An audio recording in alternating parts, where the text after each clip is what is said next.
Hello and welcome to this video, which is going to take you through the Persian Wars. I'm going to try and do it pretty concisely, so please forgive me if I skip over some information. This is just attempting to be an overview. So right now we are looking at a map of the Mediterranean, more specifically the Aegean Sea.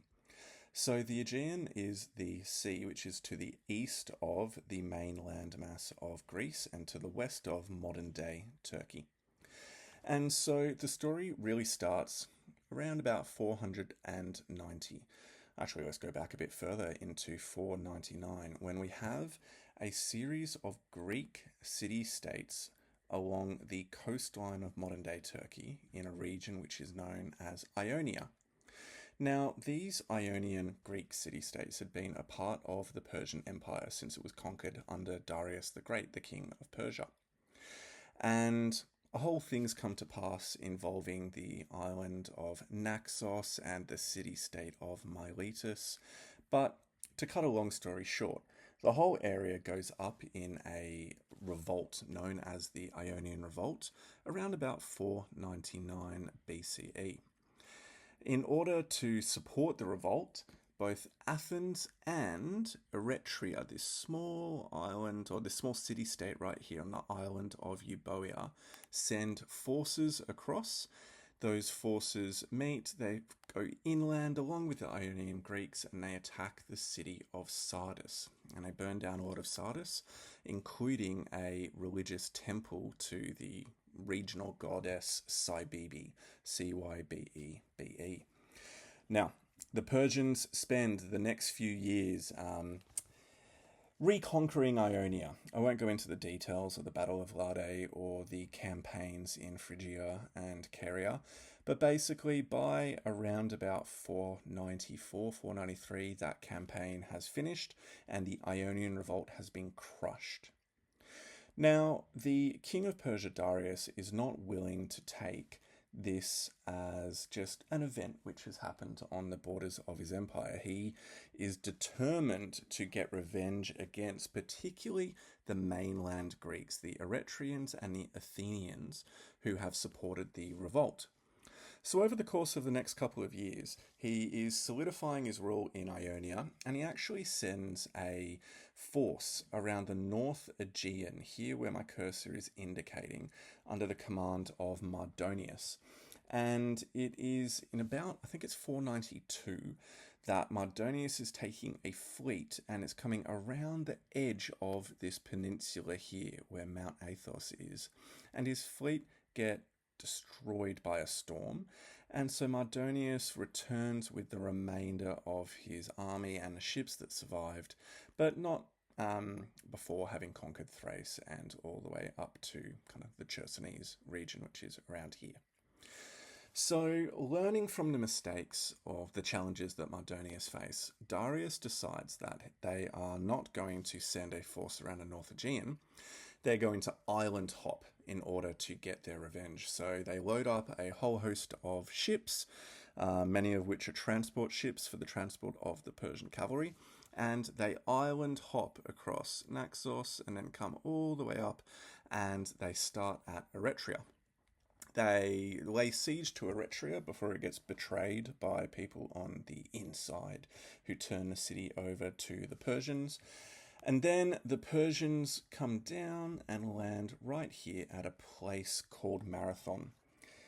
Now, the reasons why they land at Marathon instead of sailing around and going directly to Athens or landing at the port of Piraeus and then marching upon Athens is because we need to be keeping in mind two things. Number one, the Persians are trying to play to their military strengths. What's the right word to say? They do really, really well when they have an open plain to be fighting upon. Their strength is their cavalry and their large numbers of highly skilled archers. Infantry traditionally are not as strong as Greek hoplites. We know that retrospectively, but they are typically lightly armored and are less experienced.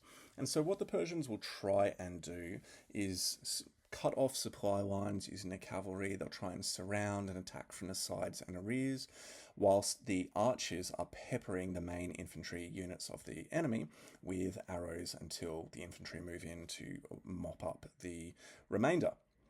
Now, Marathon was a flat plain. They could unload all of their forces, and I've actually got a map here, so let's jump across to that. They could unload their forces and place them on the plain of Marathon with a good water supply to support them.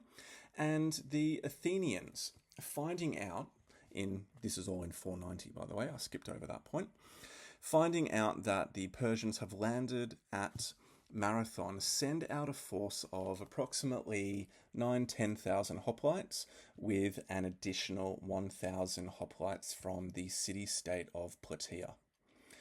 Now, the Athenians, I'll just call them the Athenians in a broad sense, they occupy the low-lying hills on the southwestern edge of the plain of Marathon. They are guarding these two roads that could potentially go out across, this southern road and this western road that could be used as a route for the Persian army to attack Athens itself. And so they stay in a high ground here. They've got a good water supply and they are waiting for the Persians to make a move. On the other hand, the Persians are a bit wary. They don't want to be marching forward and engaging the Athenians in the low-lying hills.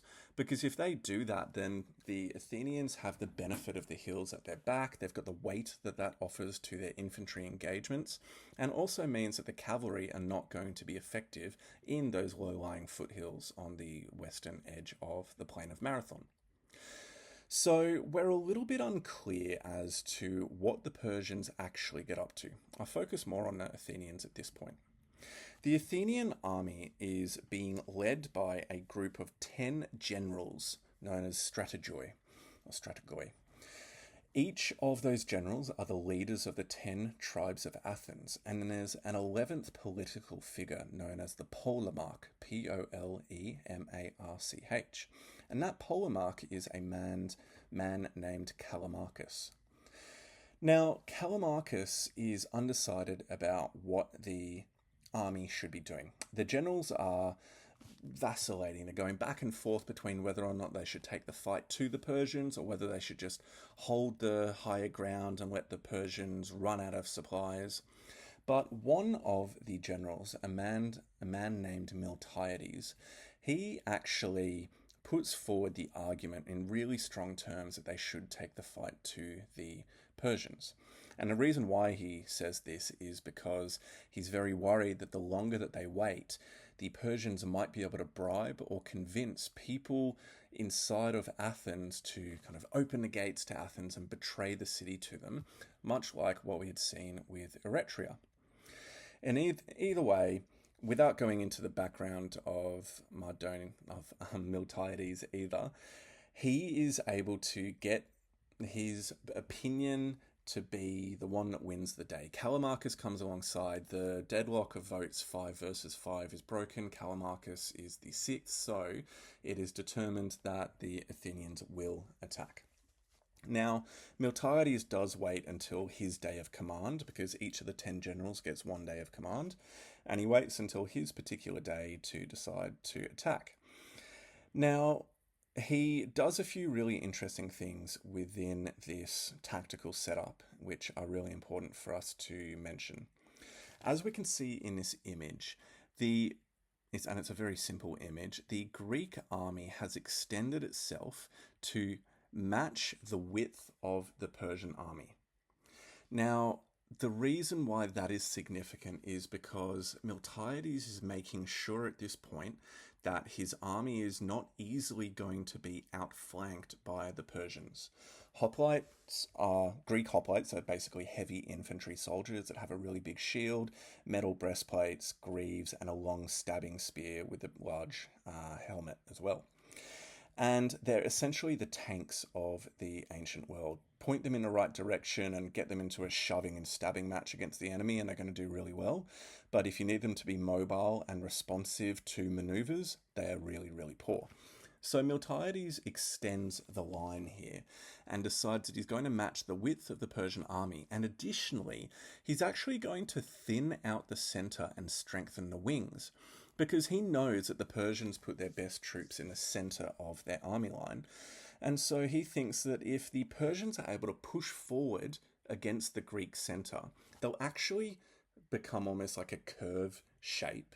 And the Greek wings, which have been more heavily reinforced than a Greek center, will actually be able to surround the Persians as they fold in and reach victory.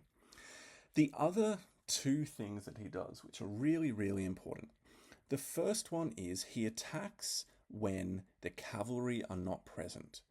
Now, there's only one pretty flimsy source that says that provides any evidence, any real evidence that the cavalry of the Persians were not present.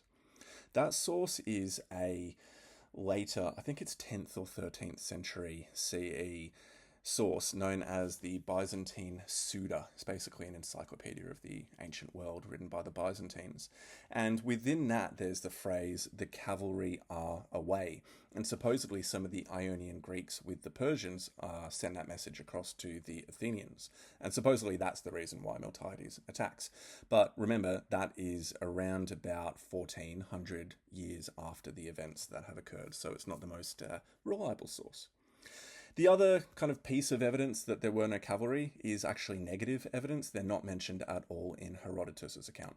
So the fact that the Persian greatest strength is not even mentioned leads us to think that the cavalry weren't there at all. Now, the second thing that he does, or the third thing that he does, I don't know what I'm up to on my numbers, but he gets the hoplites, once they get into the shooting range of the Persian archers, to sprint. Now, normally, hoplites don't do this because they need to stay in close order ranks in order to be really effective and not get cut off from the other hoplites on either side of them. But Miltiades knows that the longer that he stays within the effective arrow range of the Persian archers, the more casualties are going to take and the harder it's going to be for them to achieve victory.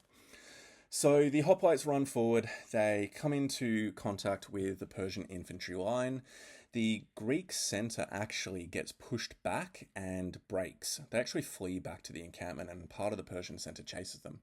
But the Greek wings are incredibly successful. They crush their opposition, fall upon the center from behind, break through, and then end up chasing the Persian survivors all the way back to their ships.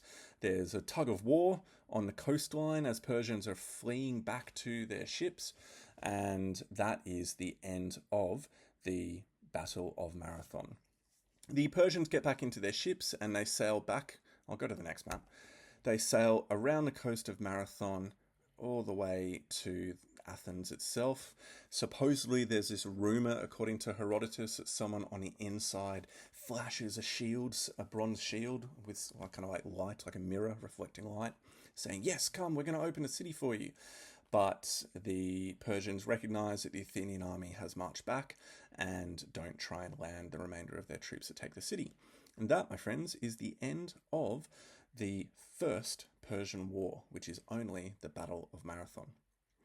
But we now are going to move ahead to the battle, or the battles that encompass the Second Persian Wars. So we essentially are skipping from 490, the Battle of Marathon, through to 480. I'm going to make a brief comment about preparations during the interwar period, but do not take this as a comprehensive commentary, okay? In the 10 years that pass between Marathon and the renewal of the Persian attacks on Greece, or the Persian invasion on Greece, Xerxes becomes king when his father Darius dies in, I think it's around 484. I'm doing this all off the top of my head. And in 484, we also have the beginning of a couple of revolts, both in Egypt and in Babylon. There's some evidence to suggest that these revolts could have been because of the high taxation which was being placed upon the Persian satrapies, which is the name for like the provinces or the regions, because of the cost of the wars, and so that cost was a reason supposedly for Egypt and Babylon to revolt. Another reason could be they just were taking the opportunity of the death of a king and the instability that comes from there to try and revolt. In any case, Xerxes spends the first 2-3 years of his reign putting down the revolts successfully in both Egypt and in Babylon. So when he can finally turn his attention back to the Greeks in around about 482, he begins a whole bunch of preparations. He gets a massive fleet and a massive army starting to gather in the Ionian Greek city-states. So he's getting representatives from different national groups all across the Persian Empire, from Northern Africa, from modern-day Iran, Afghanistan, Syria, Lebanon, and the like. And they gather in Sardis and then start moving up the coastline towards the Hellespont, which is kind of the waterway, which is the bridge or the gap between Europe and Asia.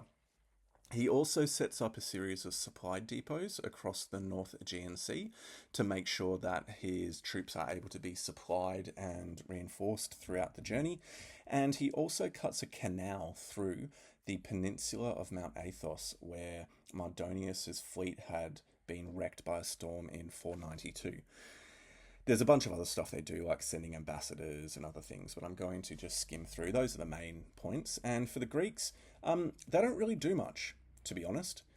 Athens, under the leadership of Themistocles, does build up their navy. They get really lucky, and there is a silver mine at Laurium, Laurium, which is discovered, and they utilize those funds to increase their navy from roughly 70 ships to roughly 200 ships, according to Herodotus. But Themistocles isn't doing that immediately because of the threat of a future Persian invasion. The Athenians are actually at war at this time against this city-state here of Aegina, which is a maritime city-state. And so Themistocles uses the threat of that war to be the basis for spending all that money to increase the size of their fleet. The Hellenic League is established in 481. That's probably the other major preparation that happens. It's the growth of Athenian naval power and the establishment of the Hellenic League. So Sparta, which is down in this landmass of the Peloponnese, it's down kind of south below the map that I've got on the screen. The Spartans invite all the Peloponnesian city-states and all the central Greek city-states to, I believe it's in Corinth, where they come together and they agree to form a coalition, a league named the Hellenic League, in order to effectively resist the Persians. And Sparta is chosen to be the leader of both the army and the navy components of the Hellenic League. A little bit surprising in a way, retrospectively, thinking about Athenian naval strength, that Sparta, who doesn't have a massive fleet, is chosen. But Sparta was a militaristic society. Athens wasn't very much liked and had, up until 481, until the formation of the Hellenic League, been at war with Aegina and other city-states nearby. And so they weren't really particularly popular, and so they were not chosen to be the leaders of the fleet. But now, getting into the actual invasion. Xerxes sends his fleet and army in a combined invasion going around the North Aegean Sea. So the strategy is both a combined land and sea invasion. And we can see just from these red dotted lines here that the fleet is coming along the coastline of the West Aegean, and then the army is marching along the eastern edge of kind of northern Greece, and they're trying to stay in contact and communication with each other. Now, the first conflicts that happen in the Second Persian War are occurring simultaneously at Thermopylae and Artemisium. Thermopylae is a land battle, Artemisium is a naval battle. The Greek forces at Thermopylae are being led by the Spartan king Leonidas. He has 300 Spartan troops plus some helot slave attendants and approximately 6,000 to 7,000 other Greek city-state representatives that are with them. So it's not the full army from Sparta. Supposedly, the Spartans refused to send their full army because they were celebrating the festival of Carnea, and they were an incredibly religious people, and so the idea of going to war or participating in war during those festival days was completely unacceptable. And so Leonidas took his personal bodyguard of 300 and went without the blessings of the full army, or without the support of the full army. In the meantime, the Greek fleet is poised here at Artemisium and is attempting to utilize the more narrow waterways of this area of the North Euboea island in order to not allow the overwhelming numbers of the Persian fleet surround them. So to just give a bit of an estimate, Persian fleet numbers or ship numbers according to Herodotus are around about 1,200. And the army size, according to Herodotus, was 1 million soldiers with 1 million additional attendants and camp followers and the like. Most modern historians estimate the land army to be anywhere between 150 to 250,000. The estimates do vary a bit, and the fleet around about 800. So it just depends which modern historian you look at. But either way, at both Thermopylae and Artemisium, the battlefields are chosen by the Greeks because the Persians are the ones advancing. And the Greeks defended these places because they know they're going to be outnumbered, and they're trying to narrow the battlefields and not allow the Persian forces to surround them. So, without going into too much detail, because I don't want this to go for too long, what the Greeks are able to do both at Artemisium and Thermopylae is delay the Persians.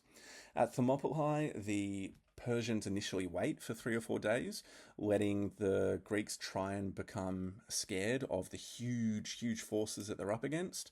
But when the Greeks don't flee, Xerxes orders attacks, and over the course of 2 days, the Greeks are able to hold the position incredibly effectively whilst inflicting massive casualties on the Persian army.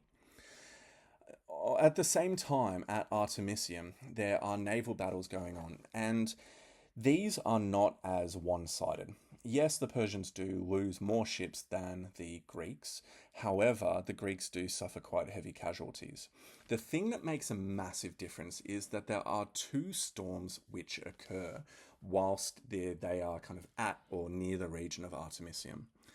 One storm hits and the Persian fleet has just arrived, and according to Herodotus, something in a region of like multiple hundreds of ships are destroyed. We don't really get a clear estimate, especially when his figures are hard to believe to begin with. But what definitely happens is the Persians, and this is a good tactical, strategic, maybe maneuver, they send 200 ships around the coastline of Euboea, and their aim is to go around the coast and to basically pincer the Greek forces and trap them between the 2 Persian fleets and then be able to annihilate them. It's a really good idea, it makes sense. But unfortunately, they get absolutely wrecked by a storm, and the 200 ships within that Persian fleet get destroyed. And so the major outcome of Artemisium is not like the Greeks have inflicted huge casualties. It's actually storms that do almost all the major damage to the Persian fleet, and anywhere between like 300 to 500 Persian ships are destroyed within their fleet just from the storms. Now, the reason why the Greeks don't take as much damage is because they've got a smaller fleet, and so they're able to hole up in harbours and coves around the coastline of northern Euboea, whereas the Persian fleet is so big, there's simply not enough landing spots or harbouring places for their fleet to actually stay. So, let's jump back to Thermopylae now. After the second day of fighting at Thermopylae, the Persians have pretty clearly, in my mind, it just makes sense, been trying to find ways through the mountains which surround the pass of Thermopylae to flank the Greek position. And according to Herodotus, a Greek traitor, a goat herder nearby, or a shepherd, ends up betraying the Greek forces and telling the Persians that yes, there is a path, and you can get through the mountains and get in behind the Greeks. Now, Leonidas actually knew about this, and he sent 1,000 Phocians from the city-state of Phocis to defend that pass. And the Phocians basically ditch and run. supposedly they back up a separate path and ready themselves to fight, but they knew what they were meant to be doing and they did not stop the Persians from going past them. And so Leonidas, finding out that his position has now been turned, decides, all right, I'm going to stay here with my 300 Spartans, the ones who remain. I'm going to force the Thebans, who we don't trust very much, to stay as well. And a whole bunch of the Thespian hoplites from the city-state of Thespae decide to stay as well. So there's roughly 1,000 troops that stay behind, but the 5,000 or 6,000 other Greek forces are told to retreat. The Persian forces come on the next day of fighting, surround. There's heroic last stand, sacrifice, bravery, courage, all that jazz, and the Greeks are defeated and the Persians are able to move into central Greece unopposed. At the same time, the Greeks at Artemisium find out that Thermopylae has fallen, and so they retreat in good order back to Athens. Now, what happens here? Because remember, we're in 480. The Persian army pushes on through and they are destroying and conquering city-states on their way through. They take Thebes, they take Plataea, they take a whole bunch of other places, but importantly, they go to Athens and they burn Athens to the ground. That's really important because one of the stated aims of the Persian War, the Second Persian War, was that they were getting revenge on the Athenians for their involvement in the Ionian Revolt. And so the Persians burn Athens to the ground in late 480. But Athens had already been evacuated. The Athenians had evacuated their population either to the island of Salamis right here or to other friendly city-states along the way. A lot of the women and children have been evacuated, but a lot of the male population have gone to Salamis, and their fleet actually goes to Salamis and holds up around here on the kind of northern or eastern edge of Salamis. And in the meantime, the Persian fleet comes around and docks at the Bay of Phalerum, which is the port of Athens, along with the Piraeus. They're both ports for Athens. And we are now getting into late 480. The campaigning season is coming to an end. It's getting into autumn and winter, and the weather is starting to get worse, and more storms are coming. So Xerxes knows that if he is going to win the war in this year, he needs to force an engagement. And so, due to some trickery on the behalf of Themistocles, the Athenian naval leader, you remember Eurybiades, I may not have said this, but Eurybiades is the Spartan commander of the Greek fleet, but Themistocles is the leader of the Athenian contingent, but he is subordinate to Eurybiades. Themistocles basically blackmails the Greek forces, many of whom are Peloponnesian and are thinking, we're going to bail back to this narrow piece of land here called the Isthmus of Corinth, which is like a narrow passageway of land. That's what an isthmus is, and Corinth is the city-state that it's near. We're going to bail back to here, and we're going to defend here because, we're not going to win. And Themistocles goes, hey, we've already abandoned our city for you. If you guys don't stay here and fight, we're going to load up our population on our ships and we're going to sail off to Italy. And so, basically, from this point, the Athenians and all the other Greek city-states that are a part of this fleet decide, we are going to fight. There's a little bit more to it, but I'm just for the sake of convenience going through with a little bit of an overview. What happens is the Persians send in their fleet into the narrow waters of Salamis. And much like what we saw both at Thermopylae and Artemisium, that is feeding into the advantages provided to the Greeks. Whilst the Greek hoplite needs a narrow space to be able to fight in most effectively and not get surrounded, the Greek triremes, which are 3 ranks of oars, their primary method of fighting is to use their oars to gain up speed over a short period of time or a short distance, and then use their rams to ram the enemy ship, put a hole in it beneath the waterline, and sink the enemy ship by ramming. And the Persian ships, many of them are Ionian Greek ships as well. Many of them are Phoenician ships, which are similarly designed, but they typically have slight differences in design, which mean that they sit a little bit higher in the water. And typically they would be using archers and infantry to try and kill those on the Greek ship, or maybe even board them and take over the ships. They don't use ramming tactics on the whole as much. And so going into that narrow waterway of Salamis is actually super beneficial for the Greeks. The Persians do try and send a flanking force around, by the way, to pincer the Greeks as well. But what essentially happens is that the narrow waters lead to a huge Greek victory, and although the Persian fleet is not entirely destroyed, their overwhelming numerical superiority is now gone, and as a result of that, the Persians are now forced to retreat. I should have actually gone to this map whilst I was explaining it, but this just shows you with a little bit more detail how the Persians sent in their ships into the narrow waterways, and the Allies have hidden in this space to basically condense the naval battlefield in such a way that it advantages them. So what happens after this is that the Persians then are forced to retreat. The King Xerxes thinks, our fleet is no longer going to have an advantage. Their morale is incredibly low. I'm going to return back to Asia Minor, or to the Persian Empire.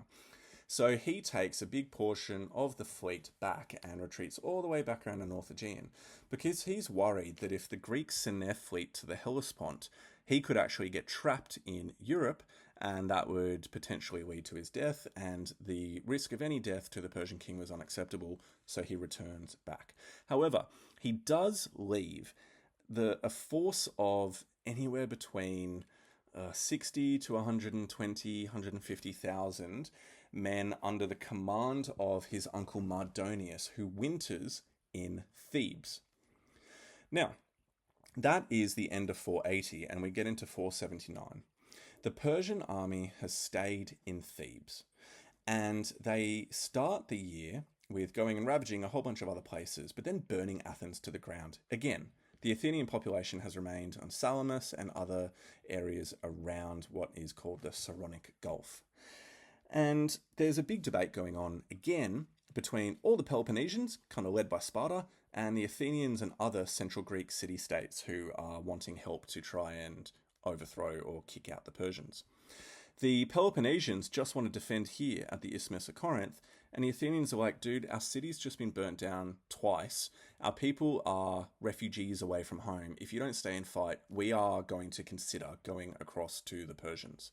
Now, whether that's true or not, it was pretty effective blackmail. And so what happens is that a huge force of Peloponnesians and Athenians comes, and they decide to fight near Plataea. So let's move now to a map of Plataea. Now, the numbers are pretty hard to get a grip on. We're probably looking in a region of around about 120,000 Persians, including archers, lightly armed infantry, and cavalry, versus between 40 to 60,000 Greek hoplites. And importantly, you do have a force of 10,000 Spartan hoplites. Like the actual Spartiate hoplites, there's 5,000 of them. It's 5,000 of the Perioikoi, who are kind of Spartan second-class citizens, who are good warriors as well. It's the first time we see a huge Spartan army come and fight outside of the Peloponnese. And so what happens is the Persians set up a fort north of the river Esopus, and the Greeks are south of the river Esopus, and they have a series of ridges and kind of hilly areas behind them. Now, Mardonius is no fool. He knows that if he tries to conduct an attack across the river and engage the Spartans when they're on these ridges here, or the Greeks when they're on these ridges, it's not going to go well for his soldiers or his infantry or his cavalry. So what he does is he attempts to use his cavalry, and he actually does this really well, to raid the supply lines of the Greeks. So he sends out a whole bunch of flanking forces of cavalry to the east and to the west, and they basically harry the Greek forces for days on end. And it gets to the point where the Greeks are struggling so much that they need to withdraw back to here, the spring of Gargaphia.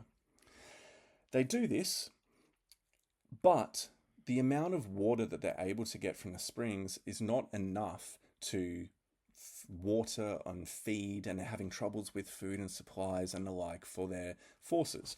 So the Spartan king who's leading this overall Greek force, whose name is Pausanias, he decides that they need to make a retreat during the night time to take up better positions in the hills to their south in order to better position themselves and shorten their supply lines and get more access to quality fresh water. However, trying to move tens of thousands of Greeks from different city-states at night time without modern communication methods in unfamiliar terrain for many of them results in some pretty challenging maneuvers and results in the Greek forces becoming completely disconnected from each other. Mardonius, the following morning, sees this, and he launches an attack with his cavalry to pin down the Spartans, which are on, I believe, the eastern flank. And he then follows that up with archers and infantry attacking the Spartan position, with a whole bunch of other forces attacking the other Greeks, including a large contingent of Athenians.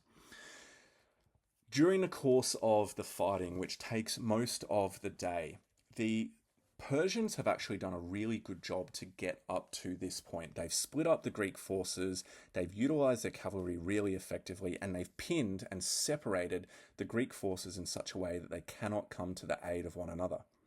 However, what he doesn't account for, or he can't really because there's not much he can do to change it, is how good the Spartans actually are.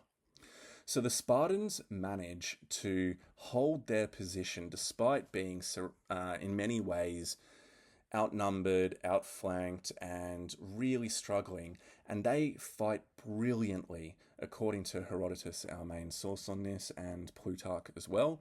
And we find that Mardonius is killed within the fighting, and when Mardonius dies, the Persian forces lose courage on this right-hand flank from the Greek perspective, and that force starts to retreat, and the rest of the Persian forces, finding out that their leader has been killed, retreat as well. The Greeks push forward.